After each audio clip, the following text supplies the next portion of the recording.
Hello everybody, welcome back to a brand new episode of our IndyCar career mode here on the channel. Hope you're all having a great day. It's round 2, Texas Motor Speedway, the first oval of the season, the first oval of my rookie season as well.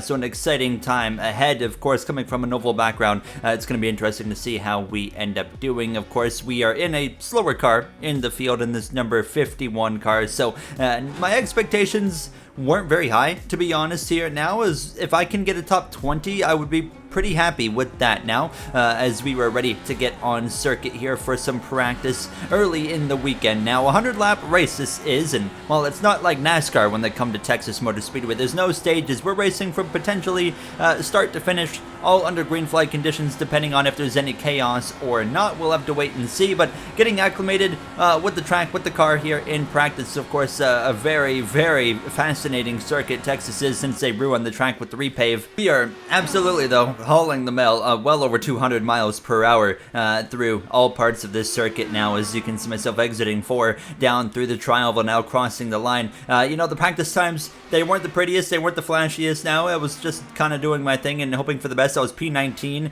on the board, and then I would bring it to pit lane and call it a day. I was pretty happy with how the car drove. It was pretty straightforward. Turn left and hope for the best and don't hit anything. So I was already prepared to focus in on qualifying, which is, well, what we're going to focus in on now as we get ready to roll. First lap underway. You got 2 laps here from Texas as we head down into turn number 1. You can already see some of the scoring at the top there of the drivers we're going up against. It was Kyle Kirkwood currently on pole, and I should say Kyle Kirkwood does get pole because this car is just quite simply not fast enough to go pole, let alone a top 10, even top 15. We come through 3 out of turn 4 down this front straightaway. Let's see what it's going to be across the line. It looks like it was P28. Oh my goodness, that was pretty bad. Now as we exit 4 again down this front straightaway, trying to beat a 24.813, which we barely do, but it's not enough to really get improvement. We're going to be starting from the back, dead last actually, unfortunately, and it was Kyle Kirkwood, like I said, on pole position, as you could see him briefly coming around to cross the stripe there. So a great qualifying effort for him. When it comes to oval racing, it's going to be really interesting. Track position not as important, but still very important nonetheless, as we were ready to get racing here from Texas for these 100 laps. All right, boys. Yeah, it's going to be a tough one, but I'll give it everything I got and just try to keep it in one piece. Keep it clean and most of all, stay safe today. Manage tires and dirty air. You hear myself and our team engineer on the radio. Kyle Kirkwood ready to lead the field to the green flag. We got Alex Rossi there alongside us. We are racing for 100 laps in Texas. A great start there. You got the oval driver of Ed Carpenter. He only does oval racing in IndyCar. He's here today on the front row with Kirkwood. So, I mean, already a great kind of way to start out that season. Of course, has to put up the finishing result. He's already down to 3rd. That's Felix Rosenqvist up into 2nd place. As well, you got the pink and black team that consists of Simon Pagenaud and the name I always screw up, Elio Castro Neves. There we go. I've for whatever reason always been calling it Castro Neves, but Castro Neves. We'll see if I can get that right all episode long. I know I got as well the country of Scott Dixon and Scott McLaughlin completely wrong. They are from New Zealand, not Australia. I was lied to. I literally, all I did was a quick Google search on McLaughlin and it said Australian, so I didn't even think about it. Scott Dixon was more of, I just was always under the impression that he was Australian, but no, my impression was completely wrong. He is from New Zealand, and same for McLaughlin. We continue on though, great start from myself. We started P28, we got past fellow rookie of Marcus Ericsson, of course, coming over from Formula 2, and here we are in 22nd place. I was making a lot of time right here on the outside, passing the defending champion of Willpower. He had a terrible season debut in Sebring in the last episode, got in a big accident. It was just a terrible day, and here we are as well on the 2021 champion of Alex Palou. He's another driver that had a terrible day in Sebring and having a rough start in Texas. We're going to go around the outside of him as well. We continue on here, trying to make a name for ourselves, trying to prove, hey, we are worthy of being in a good car for IndyCar going into the 2nd season. 17 rounds in season 1. It's really more of 17 opportunities to impress the team enough to show them that, or maybe make them think that I have the talent, of course, to be in a top tier car. I'm kind of aiming for McLaren. That would be a really cool one to be. Speaking of McLaren, Alexander Rossi around the outside there kind of caught me off guard. I was kind of settling into a rhythm though, so I did not fight Alex because I had learned in practice. I didn't show all the laps I did in practice. I did about 25-30 laps in practice. Tires are everything here in Texas with IndyCars, so I was saving my tires. I settled into P21, which is a really solid run for this car. So I decided we're just going to kind of back it down, save the tires, so that way I have some decent speed later in the run. Now, a field run, you can go about 40-ish to 45 laps, I think it was, on field. As you see, Kyle Kirkwood, Rosenqvist, as well as Ed Carpenter, the top three, as well. You got Grosjean having a decent run on an oval before he crashes out at some point. But yeah, basically 40 to 45 laps, so we cannot make it on one stop. It is going to be a two-stop race guaranteed. But I am kind of judging this as you see me going around the outside of Renus VK, my kind of mindset for this race was to pit as soon as I get into the pit window of being able to make it on one more stop, not stretch it out, because we are losing a lot of time to the leader of Kirkwood. We get in some fresh tires on the car, we should be able to gain some time, of course, and hopefully not go a lap down. So basically, we're going to be short pitting, trying the undercut, quote-unquote. But you can see the leader of Kirkwood, as well as Rosenqvist in second, already dealing with some lap traffic here. They're at the back of the pack, and that was a bit concerning for me. I mean, there's only 28 cars in this grid. We're P20 right now after making that pass on VK. Joseph Newgarden having a really rough day so far, 19th place, and this was when I really settled in. I said, I'm just going to follow him, and you can see me starting on the exit of turn 2 specifically. I'm having to chase the car around a little bit as these tires wear, so now I start to get into the fine stuff of this and trying to adjust the feel, the tires, etc. Obviously, only one tire compound on oval racing for IndyCar. It's the black primary tire. But yeah, I was getting ready to come into the pit lane here in the next few moments now, actually having auto feel on and seeing what that's going to do. But yeah, we're going to be coming in. But main reason I decided to pit even a little bit earlier than I was already going to pit was because of this. I was really chasing the car up out of turn 2, and it was trying to get really free, which is another reason why I was chasing it up so much. So we're going to come in to the pits, lap 35 approaching lap 36, as you see myself lock up that left front wheel, barely getting down to that 45-mile-per-hour pit road speed limit, but we do at least get there, no penalties taken. We're going to come into the pits here to get a fresh set of black primary tires and get ready to go back on the track. And it's going to be a decent stop. It's about 7 seconds is what it's going to take to get 4 tires on and fill it up with fuel. So we're going to get back rolling. 7.3 seconds is exactly what it was. So we're probably going to come in around lap 70-ish is kind of what I was thinking if we continue on the strategy, not knowing if it's going to go green or not to the end. We already have other drivers coming into the pits now as I'm struggling quite a bit to get these tires back up to temperature. A huge moment there, nearly into the outside wall. I nearly just binned it. We saw it. No worries. Just keep at it. Yeah, I was staying after it after that. We go around the outside of Roman Grosjean now, and you can see everybody's headed into the pit lane. The leaders of Kirkwood as well onto the pit lane right now. So it was just letting everything cycle out here. So by doing the quote-unquote undercut, we are going to come out basically where we were, right behind Joseph Newgarden. However, he's got cold tires. I'm heated up. I'm already up to speed. Around the outside of him we go. So I think we're going to be about 18th, 19th area once this all cycles through as we come through to lap 46 down into turn 1, settling in at this point here in the 19th position like expected. So pretty happy with that. We got Alex Ross in front of us, Pato O'Ward, his teammate in front of him, David Malukas, Scott McLaughlin, as Graham Rahal as well. The car's in front of us, but the caution is going to fly here in Texas right before the halfway point. Caution for debris. Caution for debris.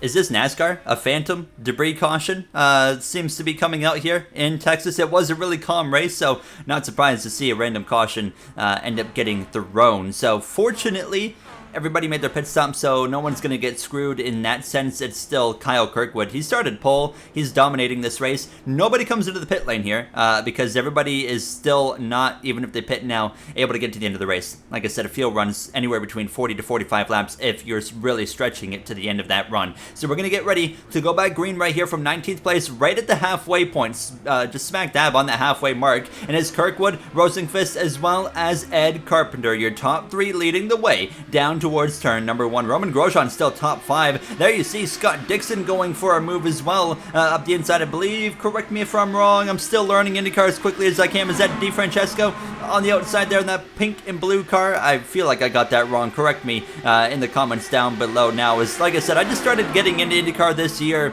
and I've fallen in love, and I'm really enjoying it, and I'm trying to learn as much as I can, as quickly as I can. Look at McLaughlin on the inside, really struggling on the restart there. We're going to go around the outside. We're already up to P15. We've gained a chunk of positions now as a lot of drivers are struggling to get their tires back up to temperature. There's Colton Herta on the outside. We got Rossi here. We're going to be 3 wide down this back straightaway with 2 American drivers. A young Canadian on the inside into turn 3. Close quarters racing, nearly some contact right there. Absolutely insane to take IndyCar onto a 1.5 mile NASCAR-based oval. And here we are making it work, of course, now as we head down into turn 1. Herta way up the track. We get past him. He's going to lose 2 more positions. And now, as well, Rossi struggles on the exit of the corner. We're going to go up to 13th place here in just a span of a couple of corners after running 15th at the start of the lap. We also had a lap car of Benjamin Peterson actually up here in the mix now, as I'm going to go to the outside of Castro Neves, as well as Scott Dixon, who seems to be falling down the order outside of the top 10.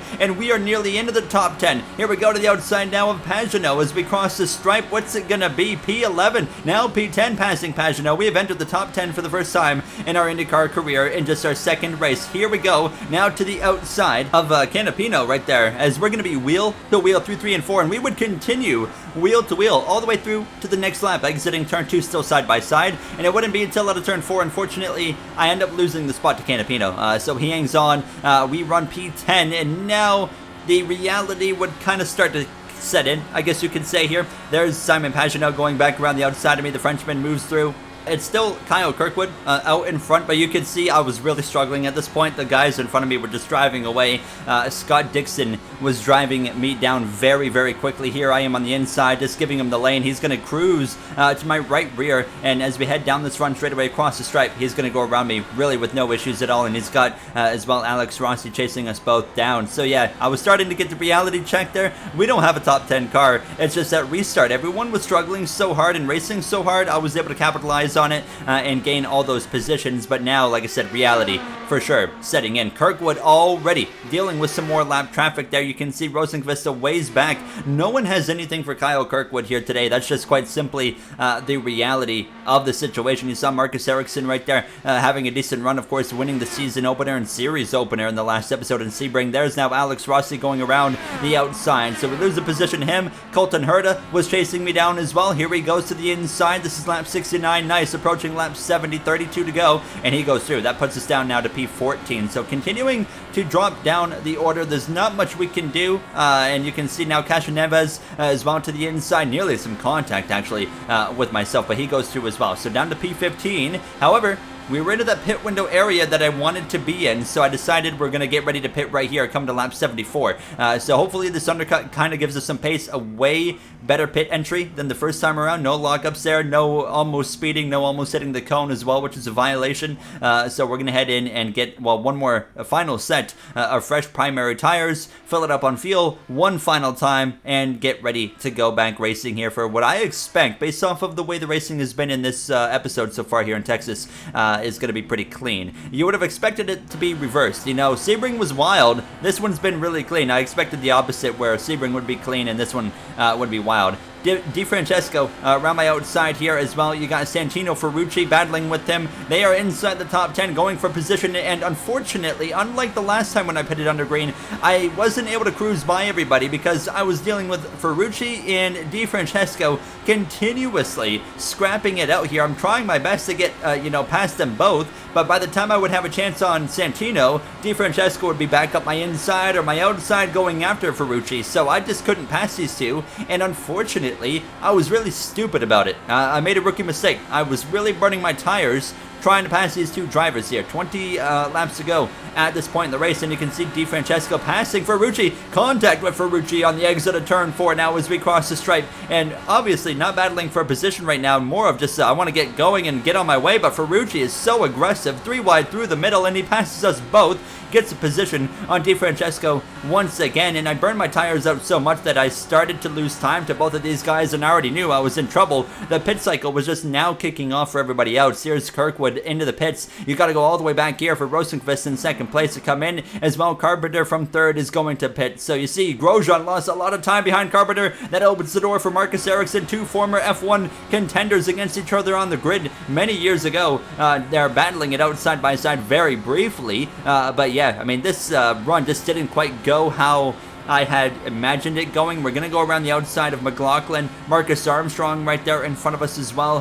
We're going to go around the outside of him. He's actually having a pretty decent run here, it looks like now. But you can see David Malukas right there in front of us. And fortunately, I had enough speed and heated up tires to actually catch Malukas and go around the outside here. But we were already approaching the final 10 laps of this race. Kyle Kirkwood, Rosenqvist, they've been the top two since the end of the first lap, and it has not changed, and it doesn't look like it's going to change as we go through this grid. There you got Carpenter in third place. How about Marcus Ericsson here on the oval in Texas, having a really superb run at this point? Unfortunately, you see Ferrucci actually having a good run, but unfortunately, Roman Grosjean lost quite a bit of time now in the bottom half of the top 10. Another unfortunate thing was Kyle Kirkwood was quickly running me down, and it was looking like we are not going to finish on the lead lap here in Texas. There you see Colton Herta trying to run down the cars in front of him as we continue on, and you can see Will Power. It's been a rough day for Will Power now, as you can see right there. That's me getting passed by Joseph Newgarden, and then you can see, well, there's the leader of Kyle Kirkwood. He just got past David Malukas, and now he is coming up right to the back of me. I don't have anything for him. We run P17, which is still, in my opinion, for our first oval, our second race in IndyCar, with the car that we're in, an exceptional race that we're having right here. But through goes Kirkwood. He's got plenty of a gap on, well, this guy right here, second place. Rosenqvist up my inside, about 1.4 seconds a gap here with less than 10 to go. Not going to make it hard on these guys to pass me, of course. But now the battle for position with myself and Malukas for 17th, but I just burned my tires so hard early that I just didn't have anything, unfortunately. I felt like I did a really good job in the first and second run of saving my tires, but unfortunately the third run I just didn't do it. Now just a couple laps ago at this point, approaching 2 laps ago here in this race, through 1 and 2, McLaughlin trying to run me down on the exit of 2, actually catch the outside wall there. Fortunately, we hit it light enough to not actually damage the car, so it looks like we should be able to hang on to an 18th place result as long as I don't make a big mistake. But I was struggling so hard right at the end of this race now as Newgarden, the last car in the lead lap, in 16th place. It's Kyle Kirkwood, who's just absolutely dominated today. He had a rough start to the season. An accident late in Sebring, of course, took him out of contention, but here he is leading the way out of turn 4 right on the back of Joseph Newgarden, and it's going to be Kyle Kirkwood winning in Texas over Rosenqvist, who got closer to him than he has all day at the end of that race. We're going to cross the stripe for a top 20 here in IndyCar on our first oval. I was overall pretty happy with that result, but it's Kyle Kirkwood, of course, at the top of the board.